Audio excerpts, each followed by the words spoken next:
Hello everyone, this is doctor Jeevesh Yadav. तो आज का जो सेशन है उसमें अपन जो है शरीर एंड इंद्रिय जो आपके स्थान है चरक संहिता का, ठीक है, ब्रह्मास्त्र 7 के अंतर्गत अपन देखेंगे। तो स्टार्ट करते हैं आज का जो ब्रह्मास्त्र है वो। तो सबसे पहले आपके सामने जो क्वेश्चन मैं प्लॉट कर रहा हूँ वो है आपका पहला क्वेश्चन। ये रहा आपके सामने। क्या बोला गया है? तो फर्स्ट क्वेश्चन है, बोला गया है आचार्य चरक के अनुसार प्रज्ञापराध किस कारणवश होता है।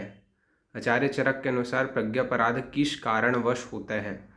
चार ऑप्शन है आपके सामने। ऑप्शन ए है आपका धी विभ्रष्ट, ऑप्शन बी है आपका धृति विभ्रष्ट, ऑप्शन सी है आपका स्मृति विभ्रष्ट और ऑप्शन डी है सभी के कारण। अगेन क्वेश्चन रिपीट कर रहा हूँ, आचार्य चरक के अनुसार प्रज्ञापराध किस कारणवश होता है।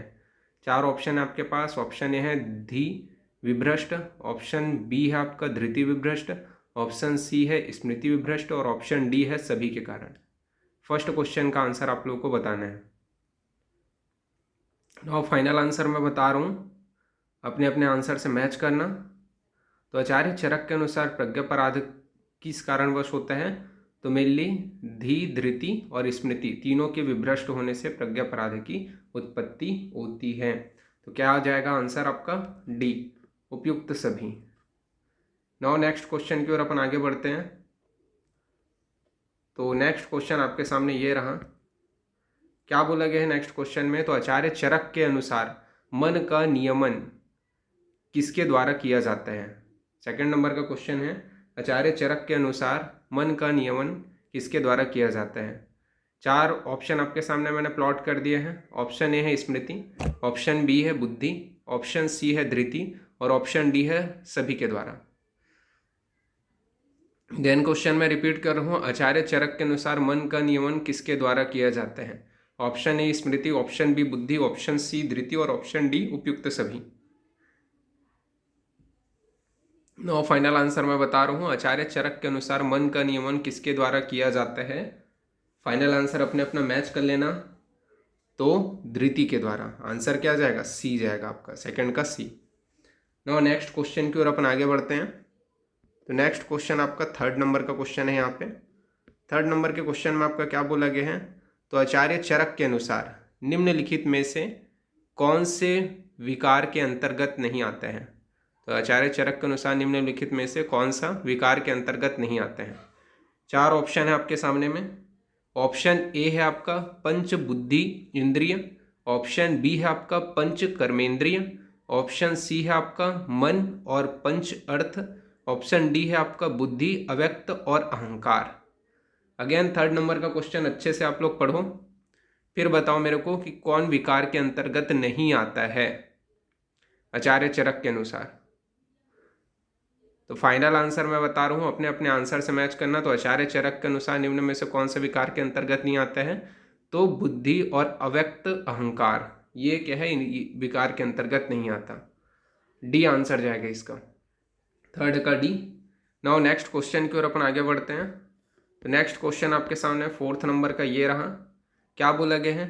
आचार्य चरक के अनुसार, क्या बोला गया है? आचार्य चरक के अनुसार शून्यागार किस संदर्भ में आया है। अगेन क्वेश्चन रिपीट कर रहा हूँ, आचार्य चरक के अनुसार शून्यागार किस संदर्भ में आया है। ऑप्शन ए है आपका संशोधित व्यक्ति, ऑप्शन बी है आपका सूतिका, ऑप्शन सी है आपका मृत शरीर और ऑप्शन डी है आपका पुरुष वहीन, जो पुरुष वहीन गृह। अगेन क्वेश्चन पूछ रहा हूँ, आचार्य चरक के अनुसार शून्यागार किसके संदर्भ में आया है। संशोधित व्यक्ति, सूतिकागार, मृत शरीर, पुरुष विहीन गृह। फोर्थ का आंसर आप लोग पुटअप कर लो, मैं फाइनल आंसर बता रहा हूँ। तो आचार्य चरक के अनुसार शून्यागार किसके संदर्भ में आया है? तो मृत शरीर के लिए आया है। आंसर क्या जाएगा आपका? फोर्थ का सी जाएगा। नाउ नेक्स्ट क्वेश्चन की ओर अपन आगे बढ़ते हैं। तो फिफ्थ नंबर का क्वेश्चन आपके सामने मैं यहाँ पे प्लॉट कर रहा हूँ और फिफ्थ नंबर का क्वेश्चन ये रहा। क्या बोला गया फिफ्थ नंबर के क्वेश्चन में? षड धातुज पुरुष को किस दर्शन के अनुसार चिकित्सा शास्त्र का अधिकारी कहा गया है। षड धातुज पुरुष को किस दर्शन के अनुसार चिकित्सा शास्त्र का अधिकारी कहा गया है। चार ऑप्शन है आपके सामने। ऑप्शन ए है वैशेषिक दर्शन, ऑप्शन बी है बौद्ध दर्शन, ऑप्शन सी है न्याय दर्शन और ऑप्शन डी है चार्वाक दर्शन।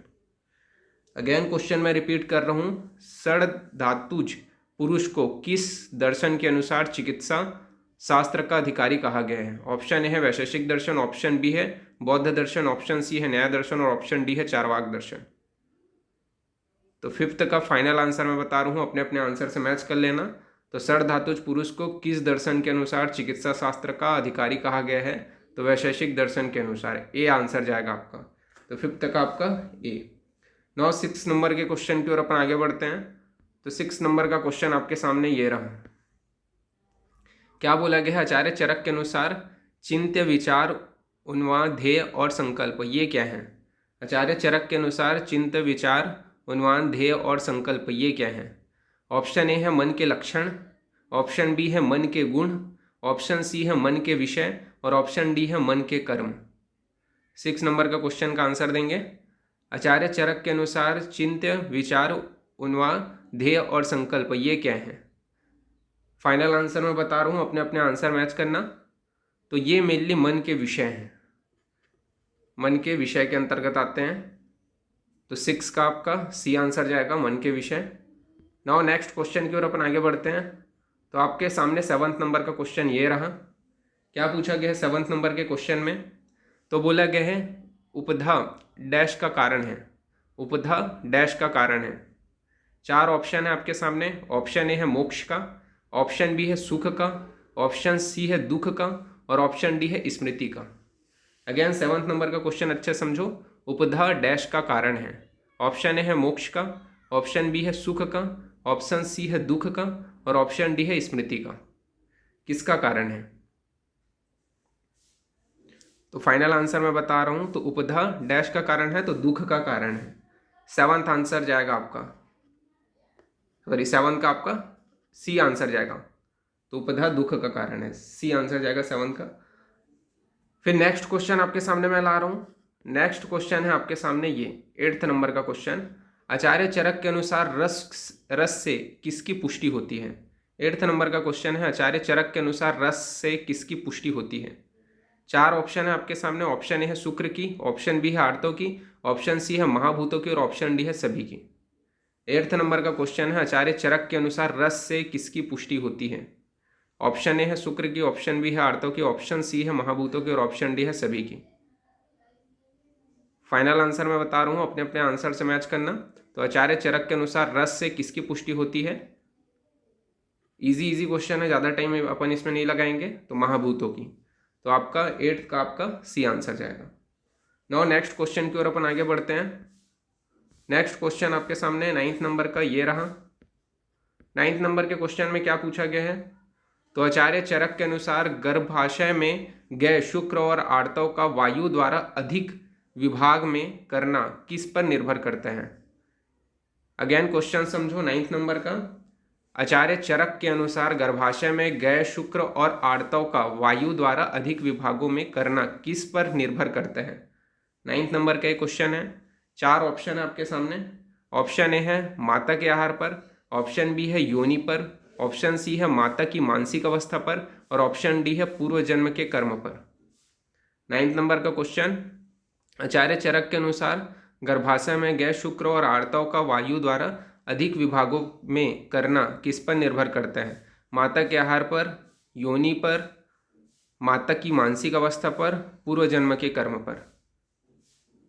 फाइनल आंसर बता रहा हूँ, अपने अपने आंसर से मैच कर लेना। तो आचार्य चरक के अनुसार गर्भाशय में गए शुक्र और आर्तव का वायु द्वारा अधिक विभागों में करना किस पर निर्भर करता है? तो ये मेनली पूर्व जन्मों के कर्मों पर निर्भर करते हैं। तो आंसर क्या जाएगा? 9th का आपका डी जाएगा। नो नेक्स्ट क्वेश्चन की ओर अपन आगे बढ़ते हैं। तो नेक्स्ट क्वेश्चन आपका 10th नंबर का है और वो रहा ये। यहाँ पे एक श्लोक दिया गया है 10th नंबर का। क्या बोला गया है श्लोक में? तो बीजात समांसुत पतप्त बीजम स्त्री पुलिंगम भवति किसके संदर्भ में है? क्वेश्चन अच्छे से पढ़ लो, 10th नंबर का पढ़ लिए। नाउ 4 ऑप्शन आपके सामने मैं प्लॉट कर रहा हूँ। ऑप्शन ए है आपका पवन इंद्रिय, ऑप्शन बी है आपका संस्कारवाही, ऑप्शन सी है आपका नारीषणम, इसके अलावा ऑप्शन डी है आपका द्विरेता। अगेन क्वेश्चन अच्छे से समझो, 10th नंबर का 4 ऑप्शन आपके सामने में है। फाइनल आंसर बताओ किसके संदर्भ में बोला गया है? अब मैं फाइनल आंसर बता रहा हूँ, अपने अपने आंसर से मैच करना। तो द्विरेता के बारे में बोला गया है ये। तो 10th का आंसर क्या जाएगा? डी जाएगा। नाउ नेक्स्ट क्वेश्चन की ओर अपन आगे बढ़ते हैं। नेक्स्ट क्वेश्चन आपका 11th नंबर का क्वेश्चन है और वो आपके सामने ये रहा। क्या बोला गया इसमें? आचार्य चरक के अनुसार सरणशीलम तोय कामम कौन सा सत्व है? आचार्य चरक के अनुसार सरणशीलम तोय कामम कौन सा सत्व है? 4 ऑप्शन है आपके सामने। ऑप्शन ए है अर्श सत्व, ऑप्शन बी है मात्स्य सत्व, ऑप्शन सी है वानस्पत्य सत्व और ऑप्शन डी है पशु सत्व। 11th नंबर का क्वेश्चन है, आचार्य चरक के अनुसार सरणशीलम तोय कामम कौन सा सत्व है? ऑप्शन ए है आपका अर्श सत्व, ऑप्शन बी है मत्स्य सत्व, ऑप्शन सी है वनस्पत्य सत्व और ऑप्शन डी है पशु सत्व। फाइनल आंसर मैं बता रहा हूँ, अपने अपने आंसर से मैच करना। तो ये मत्स्य सत्व का एग्जाम्पल है। क्या बोला गया है? आचार्य चरक के अनुसार सरणशीलम तोय कामम कौन सा सत्व है? तो ये मत्स्य सत्व का है। तो ये आपका आंसर जाएगा 11 का बी। मैच करते चलो अपने अपने आंसर के साथ में। नाउ 12th नंबर का क्वेश्चन आपके सामने मैं प्लॉट कर रहा हूँ। तो 12th नंबर का क्वेश्चन ये रहा। क्या बोला गया है 12th नंबर के क्वेश्चन में? तो आचार्य चरक के अनुसार अत्यंत लोभी सत्व होना, अत्यंत लोभी सत्व कौन सा है? आचार्य चरक के अनुसार अत्यंत लोभी सत्व कौन सा है? 4 ऑप्शन है आपके सामने। ऑप्शन ए है आपका प्रेत सत्व, ऑप्शन बी है आपका राक्षस सत्व, ऑप्शन सी है आपका सर्प सत्व और ऑप्शन डी है आपका पशु सत्व। अगेन क्वेश्चन 12th नंबर का, आचार्य चरक के अनुसार अत्यंत लोभी सत्व कौन से है? 4 ऑप्शन है आपके सामने। फाइनल आंसर पुट अप करो। फाइनल आंसर मैं बता रहा हूँ, अपने अपने आंसर से मैच करो। तो आचार्य चरक के अनुसार अत्यंत लोभी सत्व कौन से है? तो आपका प्रेत सत्व है। आंसर क्या जाएगा आपका? ए जाएगा। नाउ नेक्स्ट क्वेश्चन की ओर अपन आगे बढ़ते हैं। तो नेक्स्ट क्वेश्चन आपका 13th नंबर का क्वेश्चन है आपके सामने। तो नेक्स्ट क्वेश्चन 13 नंबर का ये रहा। क्या बोला गया है 13 नंबर के क्वेश्चन में? आचार्य चरक के अनुसार गर्भ में स्पंद क्रिया कब आरंभ होती है? ये बताओ जल्दी से। आचार्य चरक के अनुसार गर्भ में स्पंद क्रिया कब आरंभ होती है? 13 नंबर का क्वेश्चन है। ऑप्शन ए है आपका द्वितीय मास में, ऑप्शन बी है आपका तृतीय मास में, ऑप्शन सी है चतुर्थ मास में और ऑप्शन डी है पंचम मास में। अगेन क्वेश्चन रिपीट कर रहा हूं, आचार्य चरक के अनुसार गर्भ में स्पंदन क्रिया कब आरंभ होती है? 4 ऑप्शन में से एक आंसर पुटअप कर लो। अब मैं फाइनल आंसर बता रहा हूं, अपने अपने आंसर से मैच करना। आचार्य चरक के अनुसार गर्भ में स्पंदन क्रिया कब प्रारंभ होती है? तो मेनली तृतीय मास में प्रारंभ होती है। आंसर क्या जाएगा आपका? 3 जाएगा। तो बी आंसर जाएगा यहाँ पे 13th का आपका बी। नाउ नेक्स्ट क्वेश्चन की ओर अपन आगे आते हैं। तो 14th नंबर का क्वेश्चन आपके सामने मैं प्लॉट कर रहा हूँ और 14th नंबर का क्वेश्चन ये रहा। चरक अनुसार गर्भिणी किस मास में विशेष रूप से कृश हो जाती है? 14 नंबर का क्वेश्चन है, चरक अनुसार गर्भिणी किस मास में विशेष रूप से कृश हो जाती है? ऑप्शन ए है आपका द्वितीय मास में, ऑप्शन बी है आपका चतुर्थ मास में, ऑप्शन सी है आपका पंचम मास में और ऑप्शन डी है आपका सप्तम मास में। अगेन क्वेश्चन समझो, आचार्य चरक के अनुसार गर्भिणी किस मास में विशेष रूप से कृश हो जाती है? बहुत ईजी है, इसको मैंने कई बार बताया है। फाइनल आंसर मैं बता रहा हूँ, अपने अपने आंसर से मैच कर लेना। तो आचार्य चरक ने पंचम मास में बोला है, पंचम मास में कृश हो जाती है आचार्य चरक के अनुसार। तो 14th का आपका सी आंसर जाएगा। नाउ नेक्स्ट क्वेश्चन की ओर अपन आगे बढ़ते हैं। तो नेक्स्ट क्वेश्चन आपके सामने ये रहा 15th नंबर का क्वेश्चन। शुक्र शोणित जीव संयोगे तू खलु कुक्षिगते गर्भ संज्ञा भवती, ये किसके संदर्भ में, मतलब इसका जो है रेफरेंस पूछा गया है। ऑप्शन ए है आपका चरक शरीर 3 का है, ऑप्शन बी है आपका चरक शरीर 4 का है, ऑप्शन सी है आपका शुश्रूष शरीर 3 का है और ऑप्शन डी है आपका शुश्रूष शरीर 4 का है। बताओ, बहुत इजी श्लोक है। शुक्र शोणित जीव संयोगे तू खलु कुक्षी गति गर्भ संज्ञा भवती। फाइनल आंसर मैं बता रहा हूं, अपने अपने आंसर से मैच करना। तो चरक शरीर 4th का है ये, तो आंसर क्या जाएगा? बी। तो 15th का आपका बी आंसर जाएगा। नाउ नेक्स्ट क्वेश्चन की ओर अपन आगे बढ़ते हैं। 16th नंबर का जो क्वेश्चन है वो मैं आपके सामने प्लॉट कर रहा हूँ और वो रहा ये। निम्न में से तामस तत्व कौन से है? निम्न में से तामस तत्व कौन से है? ऑप्शन ए है आपका मात्स्य, ऑप्शन बी है राक्षस, ऑप्शन सी है प्रेत और ऑप्शन डी है शाकुन। 16 नंबर का क्वेश्चन का बताओ, निम्न में से तामस सत्व कौन से हैं? ऑप्शन ए है मात्स्य, ऑप्शन बी है राक्षस, ऑप्शन सी है प्रेत और ऑप्शन डी है शाकुन। फाइनल आंसर मैं बता रहा हूँ, अपने अपने आंसर से मैच कर लेना। तो निम्न में से तामस सत्व कौन सा है? तो मात्स्य सत्व है। मिलाते चलो, थोड़ा फास्ट चलो, ऐसे एक लाइन के क्वेश्चन में अपने को ज़्यादा टाइम नहीं देना है। नो नेक्स्ट क्वेश्चन की ओर अपन आगे बढ़ते हैं। 17 नंबर का क्वेश्चन आपके सामने मैं प्लॉट कर रहा हूँ और 17 नंबर का क्वेश्चन आपके सामने ये रहा। बताओ ये क्या बोला गया है? डैश दुखागम, जल्दी बताओ। ऑप्शन ए है आपका वृद्धि, ऑप्शन बी है आपका अप्यायन, ऑप्शन सी है प्रवृत्ति और ऑप्शन डी है उपप्लव।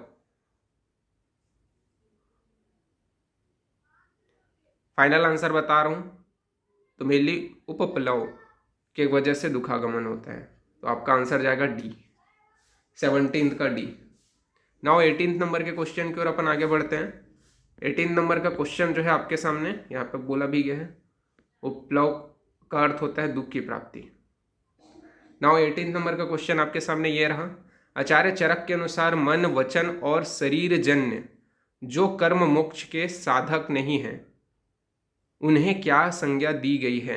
18 नंबर का क्वेश्चन है, आचार्य चरक के अनुसार मन, वचन और शरीर जन्य जो कर्म मोक्ष के साधक नहीं है, उन्हें क्या संज्ञा दी गई है? 18 नंबर का क्वेश्चन है। 4 ऑप्शन आपके सामने मैं प्लॉट कर रहा हूँ। ऑप्शन ए है आपका अनुपाय, ऑप्शन बी है अहंकार, ऑप्शन सी है विप्रत्यय और ऑप्शन डी है संग। अगेन क्वेश्चन अच्छे समझो। आचार्य चरक के अनुसार मन, वचन और शरीर जन्य जो कर्म मोक्ष के साधक नहीं है, उन्हें क्या संज्ञा दी गई है? 4 ऑप्शन आपके सामने हैं, अनुपाय, अहंकार, विप्रत्यय और संग। फाइनल आंसर मैं बता रहा हूँ, तो आचार्य चरक के अनुसार मन, वचन और शरीर जन्य, मिला लेना अपने अपने आंसर, शरीर जन्य जो कर्म मोक्ष के साधक नहीं है, उन्हें क्या संज्ञा दी गई है? तो उन्हें संग की संज्ञा दी गई है। आंसर क्या जाएगा आपका? डी आंसर जाएगा 18 का। नाउ नेक्स्ट क्वेश्चन की ओर अपन आगे बढ़ते हैं। 18 के बाद में 19 नंबर के क्वेश्चन की ओर। तो 19 नंबर का क्वेश्चन आपके सामने ये रहा। क्या पूछा गया है? तो आचार्य चरक के अनुसार सड़ धातुओं का पृथक पृथक प्रतीत होना क्या कहलाता है? आचार्य चरक के अनुसार सड़ धातुओं का पृथक पृथक प्रतीत होना क्या कहलाता है? 4 ऑप्शन है आपके सामने। ऑप्शन ए है आपका जीवापगमन, ऑप्शन बी है आपका वियोग, ऑप्शन सी है भंग व लोक स्वभाव और ऑप्शन डी है उपरोक्त सभी। 19 नंबर का क्वेश्चन है, आचार्य चरक के अनुसार सड़ धातुओं का पृथक पृथक प्रतीत होना क्या कहलाता है? फाइनल आंसर मैं बता रहा हूँ, अपने अपने आंसर से मैच कर लेना। तो जीवापगमन, वियोग, भंग व लोक स्वभाव, ये मेनली तीनों चीज कहलाता है। उपरोक्त तो सभी आंसर आएगा। मैच करते चलो अपने अपने आंसर, डी जाएगा यहाँ पे आंसर 19 का। नाउ 20 नंबर का क्वेश्चन की ओर अपन आते हैं। तो 20 नंबर का क्वेश्चन मैं आपके सामने प्लॉट कर रहा हूँ और वो रहा ये। क्या बोला गया है? आहार सौष्ठव है। क्या बोला गया है? आहार सौष्ठव है, क्या है? ऑप्शन 4 है आपके पास। ऑप्शन ए है आपका शरीर वृद्धि कर भाव, ऑप्शन बी है आपका बल वृद्धि कर, ऑप्शन सी है दोनों और ऑप्शन डी है कोई नहीं। आहार सौष्ठव है, ऑप्शन ए है शरीर वृद्धि कर भाव, ऑप्शन बी है बल वृद्धि कर भाव, ऑप्शन सी है आपका दोनों और ऑप्शन डी है कोई नहीं। तो फाइनल आंसर आप लोगों को बताना है। तो फाइनल आंसर मैं बता रहा हूँ, अपने अपने आंसर के साथ में आप लोग मैच कर लेना। तो ये है मेनली किसके लिए बोला गया है? तो ये आपका शरीर वृद्धि कर भाव है। आंसर जाएगा आपका 20 का ए। नाउ 21 नंबर के क्वेश्चन की ओर अपन आते हैं। तो 21 नंबर का क्वेश्चन आपके सामने मैं प्लॉट कर रहा हूँ और वो रहा ये। निम्न में से किस आचार्य का गर्भाशय में प्रथम उत्पन्न अंग संबंधित मत असत्य है? मतलब यहाँ पे आपके आचार्यों का जो है मत दिया गया है और कौन जो है प्रथम उत्पत्ति नहीं माना है किस अंग का, वो असत्य कथन को अपने को ढूंढना है। तो पहला बोला गया है हृदय, वैद्य कंकायन ने बताया है कि हृदय की उत्पत्ति पहले होती है, वैद्य कंकायन ने बताया है। फिर आपका बी बोला गया है नाभि की उत्पत्ति वडिश ने बताया है, सिर की उत्पत्ति कुमारशिरा भारद्वाज ने बताया है और सभी अंग धन्वंतरी ने माने हैं। तो अगेन क्वेश्चन अच्छे से समझो क्या पूछा गया है 21 नंबर के क्वेश्चन में। नाउ आंसर पिकअप करो। फाइनल आंसर बता रहा हूं। तो किस आचार्य ने गर्भाशय में प्रथम उत्पन्न अंग संबंधित जो मत है वो गलत है। तो यहाँ पे अगर आप ध्यान दोगे तो जो वडिश है, ठीक है, उन्होंने नाभि को नहीं बताया है प्रथम उत्पत्ति, तो ये असत्य कथन है। तो आपका क्या आ जाएगा, 21 का आपका बी आंसर जाएगा। मैच करते चलो। नाउ 22 नंबर के क्वेश्चन की ओर अपन आते हैं। 22 नंबर का क्वेश्चन आपके सामने ये रहा। क्या बोला गया है, क्लेद का क्या कार्य है, क्लेद का क्या कार्य है। ऑप्शन ए है आपका मार्दव जनन, ऑप्शन बी है शैथिल्य, ऑप्शन सी है आपका अपकर्षण और ऑप्शन डी है ए और बी दोनों। क्लेद का क्या कार्य है। ऑप्शन ए है मार्दव जनन, ऑप्शन बी है शैथिल्य, ऑप्शन सी है अपकर्षण और ऑप्शन डी है ए और बी दोनों। बहुत इजी है, फाइनल आंसर मैं बता रहा हूँ, अपने अपने आंसर से मैच करो। तो क्लेद का जो प्रमुख कार्य होता है वो क्या होता है, तो आपका मेनली शैथिल्य करना। तो क्लेद का कार्य क्या हो गया यहाँ पे आपका, शैथिल्यता। तो 22 का आपका बी आंसर जाएगा। नाउ नेक्स्ट क्वेश्चन की ओर अपन आते हैं। नेक्स्ट क्वेश्चन आपके सामने ये रहा, 23 नंबर का क्वेश्चन। क्या बोला गया है, गर्भ का पोषण किससे होता है। तो ये भी इजी क्वेश्चन है। आपका ऑप्शन ए है उप स्नेह से, ऑप्शन बी है उपस्वेद से, ऑप्शन सी है ए और बी दोनों और ऑप्शन डी है इनमें से कोई भी नहीं। गर्भ का पोषण किससे होता है, 23 नंबर का क्वेश्चन।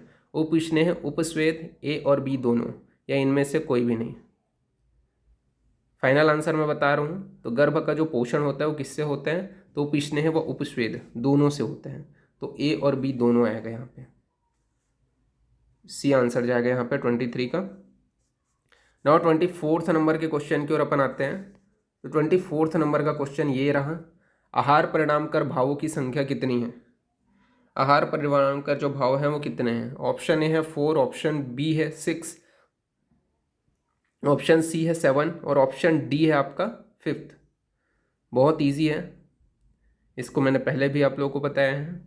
फाइनल आंसर बता रहा हूँ। तो आहार परिणाम कर जो भाव हैं उनकी संख्या कितनी है, तो 6 है, 6 आंसर जाएगा। तो 24 का बी। नाउ नेक्स्ट क्वेश्चन की ओर अपन आगे बढ़ते हैं। 24 के बाद में आपका 25 नंबर का क्वेश्चन यहाँ पे है। तो आचार्य चरक अनुसार जीवा किस इंद्रिय का अधिष्ठान है। आचार्य चरक अनुसार जीवा किस इंद्रिय का अधिष्ठान है। ऑप्शन ए है आपका वाग्नीय इंद्रिय, ऑप्शन बी है आपका रसेंद्रिय, ऑप्शन सी है दोनों और ऑप्शन डी है किसी का नहीं। 25 नंबर का क्वेश्चन है आपका, आचार्य चरक के अनुसार जीवा किस इंद्रिय का अधिष्ठान है। फाइनल आंसर पुटअप कर लिए। मैं फाइनल आंसर बता रहा हूँ, अपने अपने आंसर से मैच करना। तो ये आपका वाग्नीय इंद्रिय तथा रसेंद्रिय दोनों का अधिष्ठान है। तो आंसर क्या आ जाएगा आपका 25 का सी आंसर जाएगा। तो उपयुक्त दोनों। नाउ नेक्स्ट क्वेश्चन की ओर अपन आगे बढ़ते हैं। तो 26 नंबर का जो क्वेश्चन है वो आपके सामने मैं प्लॉट कर रहा हूँ। तो 26 नंबर का क्वेश्चन यहाँ पे ये बोला गया है, यहाँ पे अपने को क्या है, जो गलत युग्म है उसको खोजना है। अब बताओ, यहाँ पे गलत युग्म है, जो आपका गलत है उसको खोजना है, रॉन्ग पेयर को। तो यहाँ पे ऑप्शन ए है आपका, पहला बोला गया है कि मूत्र 4 अंजलि होता है, वसा का जो प्रमाण होता है वो 3 अंजलि होता है, मेद का 2 अंजलि होता है और मस्तिष्क का 1 अंजलि होता है। बताओ, जो गलत है उसको अपने को ढूंढना है। फाइनल आंसर मैं बता रहा हूँ, अपने अपने आंसर में मैच कर लेना। तो मूत्र का 4 अंजलि होता है, इज राइट। वसा का 3 अंजलि होता है, इज राइट। सी मेद का 2 अंजलि होता है, इज राइट। डी आपका बोला गया है मस्तिष्क का आपका 1 अंजलि होता है, इज रॉन्ग। तो आपको गलत युग्म को ढूंढना था। तो आपका क्या आंसर जाएगा यहाँ पे, डी जाएगा, जो सही नहीं है, बाकी सभी सही है। फिर 27 नंबर का क्वेश्चन आपके सामने मैं यहाँ पे प्लॉट कर रहा हूँ। तो 27 नंबर का जो क्वेश्चन है वो आपके सामने ये रहा। क्या पूछा गया इसमें, चरक अनुसार पृष्ठ प्रदेश की अस्थियों की संख्या क्या है। चरक अनुसार पृष्ठ प्रदेश की अस्थियों की संख्या क्या है। ऑप्शन ए है आपका 32, ऑप्शन बी है 40, ऑप्शन सी है 45 और ऑप्शन डी है 28। चरक अनुसार पृष्ठ प्रदेश की अस्थियों की संख्या क्या है, बताओ। 32, 40, 45, 28। ईजी है, सीधा आंसर बता रहा हूँ। तो पृष्ठ प्रदेश की जो अस्थियों की संख्या है आचार्य चरक ने कितना बताया है, तो 45। सी आंसर जाएगा इसका, 27 का आपका सी। नाउ नेक्स्ट क्वेश्चन की ओर अपन आगे बढ़ें। नेक्स्ट क्वेश्चन आपके सामने ये रहा, 28 नंबर का क्वेश्चन। स्वेद का अंजलि प्रमाण है। स्वेद का अंजलि प्रमाण क्या है? ऑप्शन ए है आपका 10 अंजलि, ऑप्शन बी है 9 अंजलि, ऑप्शन सी है 8 अंजलि और ऑप्शन डी है 7 अंजलि। स्वेद का अंजलि प्रमाण है 28 नंबर का। स्वेद का अंजलि प्रमाण क्या है? फाइनल आंसर बता रहा हूँ, अपने अपने आंसर से मैच करना। तो स्वेद का जो अंजलि प्रमाण बताया गया है वो कितना बताया गया है? 10 अंजलि बताया गया है। 28 का आंसर क्या जाएगा? ए जाएगा। नाउ 29 नंबर के क्वेश्चन की ओर अपन आते हैं। 29 नंबर का क्वेश्चन आपके सामने ये रहा। क्या बोला गया है 29 नंबर के क्वेश्चन में? तो जल को धारण करने वाली त्वचा कौन सी है? तो जल को धारण करने वाली त्वचा कौन सी है? ऑप्शन ए है प्रथम, ऑप्शन बी है द्वितीय, ऑप्शन सी है पंचमी और ऑप्शन डी है षष्ठी। जल को धारण करने वाली त्वचा कौन सी है? 29 नंबर का क्वेश्चन है। फाइनल आंसर मैं बता रहा हूँ, अपने अपने आंसर मैच कर लेना। तो जल को धारण करने वाली त्वचा कौन सी है? तो आपका प्रथम जो त्वचा है उसको जल को धारण करने वाले बोला गया है। तो आपका 29 का आंसर क्या आ जाएगा? ए जाएगा। नाउ 30 नंबर के क्वेश्चन की ओर अपन आगे आते हैं। तो 30 नंबर का जो क्वेश्चन है वो आपके सामने ये रहा। आचार्य चरक के अनुसार सूतिका गृह का द्वार किस दिशा में होना चाहिए? 30 नंबर का क्वेश्चन है। आचार्य चरक के अनुसार सूतिका गृह का द्वार किस दिशा में होना चाहिए? ऑप्शन ए है आपका उत्तर, ऑप्शन बी है दक्षिण, ऑप्शन सी है पूर्व और ऑप्शन डी है ए और सी दोनों। अगेन क्वेश्चन मैं आप लोगों को यहाँ बता रहा हूँ। आचार्य चरक के अनुसार सूतिका गृह का द्वार किस दिशा में होना चाहिए? ऑप्शन ए है उत्तर, ऑप्शन बी है दक्षिण, ऑप्शन सी है पूर्व और ऑप्शन डी है ए और सी दोनों। तो फाइनल आंसर मैं बता रहा हूँ, अपने अपने आंसर मैच कर लेना। तो आचार्य चरक के अनुसार सूतिका गृह का जो द्वार है वो मेनली उत्तर तथा पूर्व दिशा में होना चाहिए। आंसर क्या जाएगा? तो आपका 30 का डी आंसर जाएगा। नाउ नेक्स्ट क्वेश्चन की ओर अपन आगे बढ़ते हैं। तो 31 नंबर का जो क्वेश्चन है वो मैं आपके सामने प्लॉट कर रहा हूँ। तो 31 नंबर का क्वेश्चन आपके सामने ये रहा। क्या पूछा गया 31 नंबर के क्वेश्चन में? तो यहाँ पे बोला गया आचार्य चरक के अनुसार गर्भणी के उदावर्त की उपेक्षा करने पर क्या उपद्रव उत्पन्न होते हैं? 31 नंबर का क्वेश्चन है। आचार्य चरक के अनुसार गर्भणी के उदावर्त की उपेक्षा करने पर क्या उपद्रव उत्पन्न होते हैं? 4 ऑप्शन है आपके सामने। ऑप्शन ए है आपका गर्भणी की मृत्यु हो जाती है, ऑप्शन बी है आपका गर्भ के साथ गर्भणी की मृत्यु होती है, ऑप्शन सी है केवल गर्भ की मृत्यु होती है और ऑप्शन डी है बी और सी दोनों। 31 नंबर का क्वेश्चन है। आचार्य चरक के अनुसार गर्भणी के उदावर्त की उपेक्षा करने पर क्या उपद्रव उत्पन्न होते हैं? 4 ऑप्शन मैंने बता दिया। फाइनल आंसर आप लोग पुटअप करो। नाउ फाइनल आंसर मैं बता रहा हूँ, अपने अपने आंसर से मैच करो। तो आचार्य चरक के अनुसार गर्भणी के उदावर्त की उपेक्षा करने पर मेनली गर्भ के साथ गर्भणी की मृत्यु हो जाती है और केवल गर्भ की भी मृत्यु हो सकती है। तो आंसर क्या जाएगा आपका? बी और सी बोथ। तो 31 का आपका आंसर जाएगा डी। नाउ नेक्स्ट क्वेश्चन की ओर अपन आगे बढ़ते हैं। तो 32 नंबर का जो क्वेश्चन है वो मैं आपके सामने प्लॉट कर रहा हूँ। तो 32 नंबर का क्वेश्चन आपके सामने ये रहा। क्या बोला गया है? आचार्य चरक अनुसार गर्भावस्था में स्त्री के किस प्रकार का आहार विहार करने पर मोटी संतान पैदा होती है? आचार्य चरक के अनुसार गर्भावस्था में स्त्री के किस प्रकार का आहार विहार करने पर मोटी संतान पैदा होती है? ऑप्शन ए है आपका शराब सेवन करने से, ऑप्शन बी है आपका निरंतर शयन करने से, ऑप्शन सी है मधुर रस का अति सेवन करने से और ऑप्शन डी है उत्तान शयन करने से। बताओ 32 का आंसर बताओ। फाइनल आंसर मैं बता रहा हूँ, अपने अपने आंसर से मैच कर लेना। तो आचार्य चरक के अनुसार गर्भावस्था में स्त्री के मधुर रस का अति सेवन करने से क्या है? मोटी संतान की उत्पत्ति होती है। तो आंसर क्या जाएगा आपका? सी जाएगा यहाँ पे आंसर। तो 32 का आपका सी हो गया। नाउ 33 नंबर के क्वेश्चन की ओर अपन आगे बढ़ते हैं। 33 नंबर का क्वेश्चन आपके सामने ये रहा। सॉरी, हाँ 33 नंबर का क्वेश्चन आपके सामने ये रहा। थोड़ा सा टाइपिंग मिस्टेक हो गया है। क्या बोला गया है? आचार्य चरक के अनुसार पुंसवन कर्म में वट वृक्ष की किस दिशा में लगी शुंग का प्रयोग करनी चाहिए? तो आचार्य चरक के अनुसार पुंसवन कर्म में वट वृक्ष की किस दिशा में लगी शुंग का प्रयोग करना चाहिए? ऑप्शन ए है उत्तर दिशा, ऑप्शन बी है पूर्व दिशा, ऑप्शन सी है दक्षिण दिशा और ऑप्शन डी है उत्तर और पूर्व दिशा। 35 नंबर का क्वेश्चन का आप लोग को आंसर बताना है। नाउ मैं आंसर बता रहा हूँ। फाइनल आंसर बता रहा हूँ, तो उत्तर और पूर्व दिशा जाएगा इसका आंसर, डी आंसर जाएगा 35 का। यहाँ पे थोड़ा सा 35, 33 और 34 का थोड़ा आगे पीछे हो गया है, तो उसको आप लोग देख लेना। इसके बाद में शायद 34 नंबर का है। 34 नंबर का क्वेश्चन आपके सामने ये रहा। क्या बोला गया है?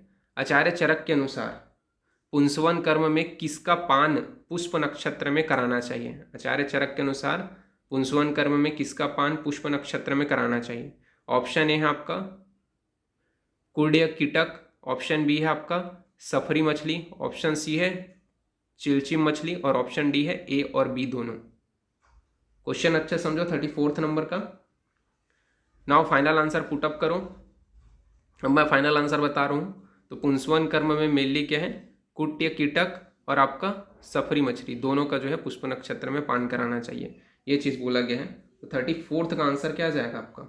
डी जाएगा, ए और बी दोनों। नाउ नेक्स्ट क्वेश्चन की ओर अपन आगे बढ़ते हैं।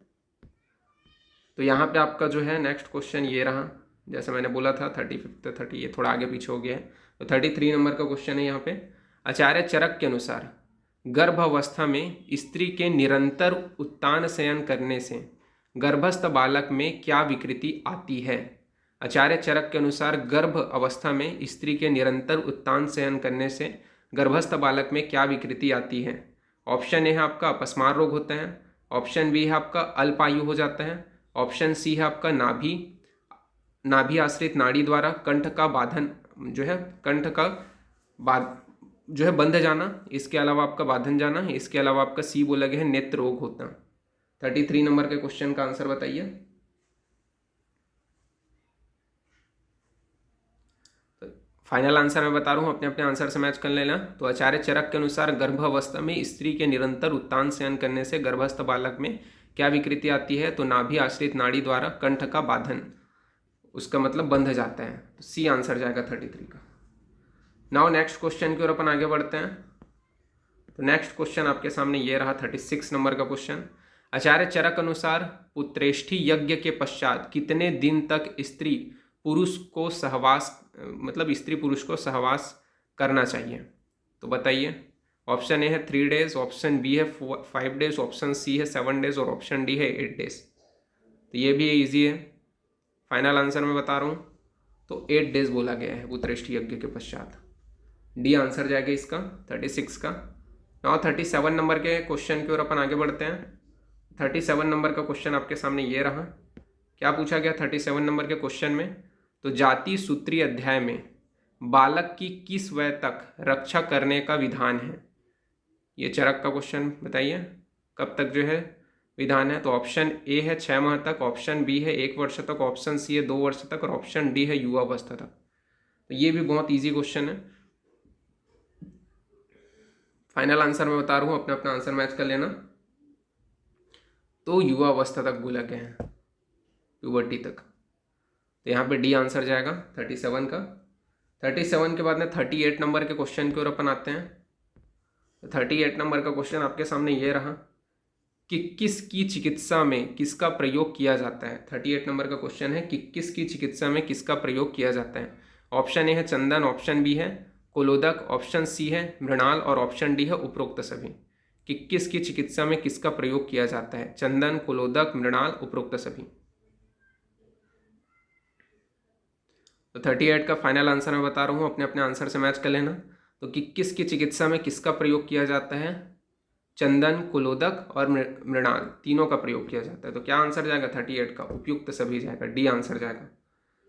39 नंबर के क्वेश्चन की ओर अपन आगे बढ़ते हैं। तो 39 नंबर का जो क्वेश्चन है वो आपके सामने ये रहा। क्या बोला गया है? आचार्य चरक अनुसार बालक द्वारा किस जानवर का सिंग धारण करना चाहिए? तो आचार्य चरक के अनुसार बालक द्वारा किस जानवर का सिंग धारण करना चाहिए? ऑप्शन ए है आपका जीवित गैंडा, ऑप्शन बी है आपका जीवित हिरण, ऑप्शन सी है नील गाय व सांड और ऑप्शन डी है उपयुक्त सभी। 39 नंबर का क्वेश्चन अच्छे से पढ़ो। फाइनल आंसर, अब मैं फाइनल आंसर बता रहा हूँ। तो सभी जीव, जो तीनों जीव बताए गए हैं, चाहे जीवित गांडा हो, जीवित हिरण, नील गाय व सांड, सभी उपयुक्त सभी आएगा यहाँ पे आंसर। तो 39 का आपका डी जाएगा। 40 नंबर के क्वेश्चन की ओर अपन आते हैं। तो 40 नंबर का जो क्वेश्चन है वो आपके सामने ये रहा। आचार्य चरक अनुसार अतृप्तिकरः किस दोष से युक्त स्तन्य का लक्षण है? अतृप्तिकरः किस दोष से युक्त जो आपका स्तन्य है उसका लक्षण है? ऑप्शन ए है आपका वात, ऑप्शन बी है पित्त, ऑप्शन सी है कफ और ऑप्शन डी है त्रिदोष। 40 नंबर का क्वेश्चन अच्छे से पढ़ो। फाइनल आंसर मैं बता रहा हूँ। तो आचार्य चरक अनुसार अतृप्तिकरः किस दोष से युक्त स्तन्य का लक्षण है? तो आपका आंसर है वात। क्या जाएगा? ए आंसर जाएगा। तो 40 का आपका ए हो गया। नाउ 41 नंबर के क्वेश्चन की ओर अपन आगे बढ़ते हैं। तो 41 नंबर का जो क्वेश्चन है वो आपके सामने ये रहा। आचार्य चरक अनुसार लवण अनुरस वाला दूध किस दोष से युक्त होते हैं?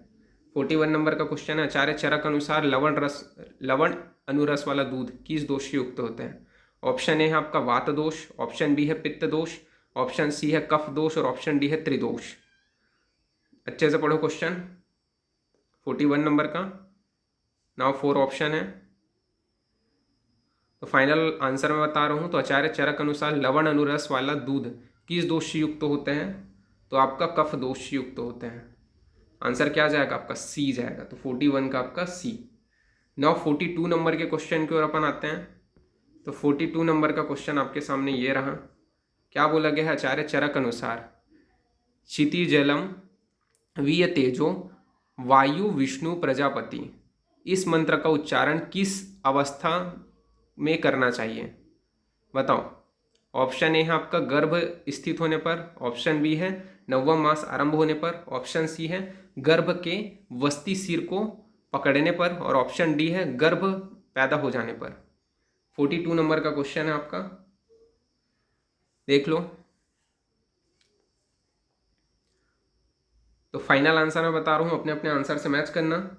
तो गर्भ के वस्ती सिर को पकड़ने पर मेनली इस मंत्र को जाप करना चाहिए। तो 42 का आपका आंसर जाएगा सी। नाउ 43 नंबर के क्वेश्चन की ओर अपन आते हैं। तो 43 नंबर का जो क्वेश्चन है वो आपके सामने ये रहा। क्या बोला गया है? आचार्य चरक अनुसार अनागत प्रसव होने पर गर्भिणी को किसका धूम सूंघाना चाहिए? आचार्य चरक अनुसार अनागत प्रसव होने पर गर्भिणी को किसका धूम सूंघाना चाहिए? ऑप्शन ए है आपका ज्योतिष्मती, ऑप्शन बी है आपका भोजपत्र, ऑप्शन सी है आपका सीसम और ऑप्शन डी है बी और सी दोनों। 43 नंबर का क्वेश्चन है, आपको आंसर देना है कि आचार्य चरक अनुसार अनागत प्रसव होने पर गर्भिणी को किसका धूम सूंघाना चाहिए? नाउ फाइनल आंसर मैं बता रहा हूँ, तो अपने अपने आंसर मैच कर लेना। तो अनागत प्रसव होने पर गर्भिणी को भोजपत्र और शीशिम का जो धूम है वो सूंघाना चाहिए। तो आंसर क्या जाएगा आपका? 43 का डी आंसर जाएगा। नाउ 44 नंबर के क्वेश्चन की ओर अपन आगे बढ़ते हैं। तो 44 नंबर का जो क्वेश्चन है वो आपके सामने ये रहा। क्या बोला गया है? आचार्य चरक अनुसार तो विमुक्त बंधन त्वमिव वक्षसा गर्भिणी की किस अवस्था का लक्षण है? अगेन क्वेश्चन अच्छे से समझो 44 नंबर का। नाउ 4 ऑप्शन है आपके सामने। ऑप्शन ए है गर्भधारण का, ऑप्शन बी है नवम मास के आरंभ का, ऑप्शन सी है गर्भ के पूर्वकालिक लक्षण है और ऑप्शन डी है प्रसव पश्चात। क्वेश्चन अच्छे से समझो। नव आंसर मैं फाइनल आंसर बता रहा हूँ। विमुक्त बंधन त्वमित वक्षसा मेनली किसके लिए बोला गया है? फाइनल आंसर बता रहा हूँ, मैच कर लेना अपने अपने आंसर से। तो प्रसव के पूर्वकालिक लक्षण है, सी आंसर जाएगा आपका। 44 का आपका सी है। नाउ 45 नंबर के क्वेश्चन की ओर अपन आते हैं। तो 45 नंबर का जो क्वेश्चन है वो आपके सामने ये रहा। क्या बोला गया है? आचार्य चरक अनुसार किस रोग उत्पन्न होने पर गर्भिणी को मधुगण की औषधि से सिद्ध नवनीत कितनी मात्रा में देनी चाहिए? आचार्य चरक के अनुसार किस रोग उत्पन्न होने पर गर्भिणी को मधुगण की औषधि से सिद्ध नवनीत कितनी मात्रा में देनी चाहिए? 45 नंबर का क्वेश्चन है। 4 आपके सामने ऑप्शन है। ऑप्शन ए है आपका 1 तोला, ऑप्शन बी है आपका 2 तोला, ऑप्शन सी है आपका 3 तोला और ऑप्शन डी है आपका 4 तोला। अगेन क्वेश्चन समझ लो 45 नंबर का, समझ लिए ये 4 ऑप्शन। फाइनल आंसर पुटअप करो। अब मैं फाइनल आंसर बता रहा हूँ 45 का। तो आचार्य चरक अनुसार किस रोग उत्पन्न होने पर गर्भिणी को मधुर गण की औषधियों से सिद्ध नवनीत 1 तोले की मात्रा में देनी चाहिए? आंसर क्या जाएगा आपका? ए जाएगा 45 का। 46 नंबर के क्वेश्चन की ओर अब आगे आते हैं। तो 46 नंबर का क्वेश्चन आपके सामने ये रहा। क्या बोला गया 46 नंबर के क्वेश्चन में? ये आप पढ़ो।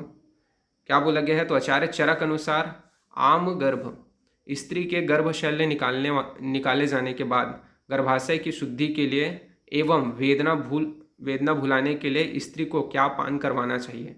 46 नंबर का ये क्वेश्चन है, अच्छे से पढ़ लो। नाउ 4 ऑप्शन आपको मैं बता रहा हूँ। ऑप्शन ए है आपका सुधा सिधु, ऑप्शन बी है अरिष्ट आसव, ऑप्शन सी है मधु तथा मदिरा और ऑप्शन डी है उपयुक्त में से कोई भी नहीं। 46 नंबर का क्वेश्चन अच्छे से पढ़ो। Now 4 option,